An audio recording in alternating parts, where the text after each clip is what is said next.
Bitcoin just fell 45% from its all-time high. You might be wondering, is now a good time to buy? Stick with me until the end because I'll share with you exactly my thoughts on this towards the end of the video. And what's important to understand is that this wasn't a sudden panic sell. There was no exchange collapse, no overnight ban, no black swan event. This sell-off was slow, mechanical, and structural. And that is actually what makes it more dangerous. Because when markets fall without fear, it means conviction is quietly leaving. And today I'm going to explain why I believe Bitcoin is really falling and why some popular explanations don't hold up. The actual risks most investors ignore and how rational investors should think about Bitcoin going forward. No hype, no fear, just data. Here's the paradox. Bitcoin was the best performing asset of 2024 and one of the best performing assets of the last decade. Yet today, billions in liquidations, retail investors underwater, even Bitcoin's biggest advocates are deep in drawdowns. So this isn't about Bitcoin failing, it's about how markets behave when narratives shift. And to understand this crash, you have to stop staring at the price and start looking at flows, structure, and conviction. First, investors are going risk off. Bitcoin is still treated as a high volatility risk asset. And right now, stocks are richly valued. Interest rates are staying higher for longer, liquidity is tightening globally, and when that happens, investors rotate out of speculative assets first. Bitcoin didn't fall because something broke, it fell because capital moved. Add in profit taken from early buyers, tax loss harvesting, portfolio rebalancing, and selling becomes self-reinforcing. Second, ETF mechanics turned selling into a feedback loop. This is one of the most misunderstood forces in the market. Bitcoin ETFs don't hold cash. They hold actual Bitcoin. So when ETF investors sell, ETFs must sell Bitcoin, equals price falling, equals more ETF selling occurs. ETFs sell even more Bitcoin. This isn't emotional panic, it's mechanical selling. That's how you get deep drawdowns without a single dramatic headline. Third, there was no new bullish catalyst. Markets don't fall only on bad news. They fall when good news disappear. Last year, Bitcoin had momentum. ETF approval hype, strategic reserve discussions, optimism around regulations clarity. Today, crypto legislation has stalled, political uncertainty is rising, no major new adoption narrative is driving demand. Without fresh buyers, sellers dominate. Fourth, loss of conviction is the real problem. This is the most important factor. Bitcoin used to be viewed as digital gold, an inflation hedge, a macro protection asset. But this cycle tells a different story. Over the same period, gold rose sharply and Bitcoin fell hard.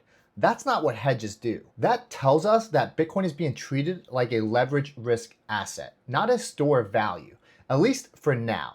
Once conviction cracks, selling accelerates quietly. You hear many people say Bitcoin is falling because the US dollar is strong.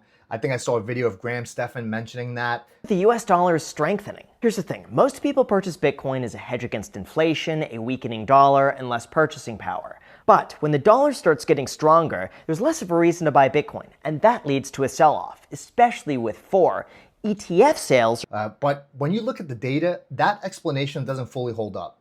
The US dollar index is not in a runway upward trend. There's no sudden dollar spike, no liquidity shock. Historically, Bitcoin's worst crashes tied to when the dollar happened to surge rapidly and global liquidity vanished. That's not what happened here.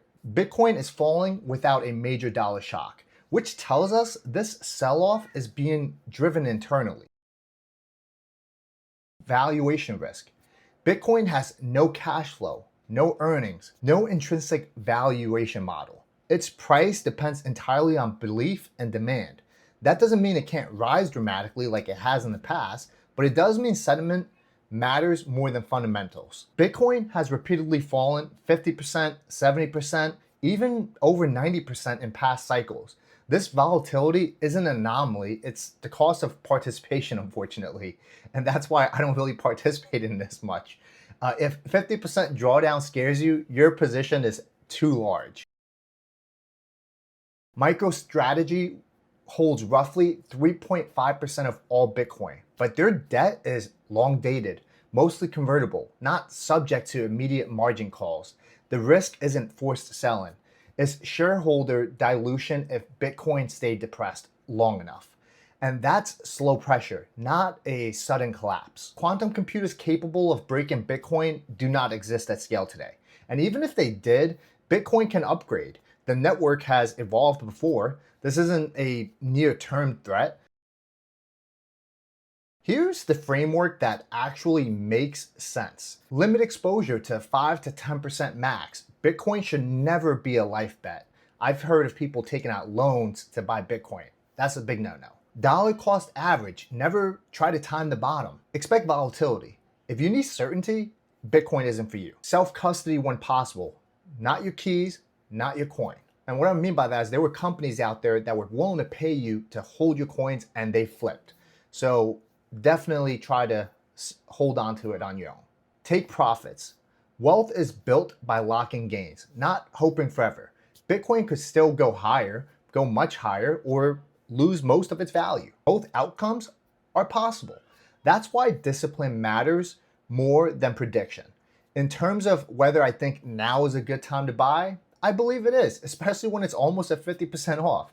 I do expect it to go back up, and that's why I would buy the dip right now if you're able to, but do it responsibly. Bitcoin didn't crash because of the dollar surge. It fell because liquidity tightened and ETFs amplified selling.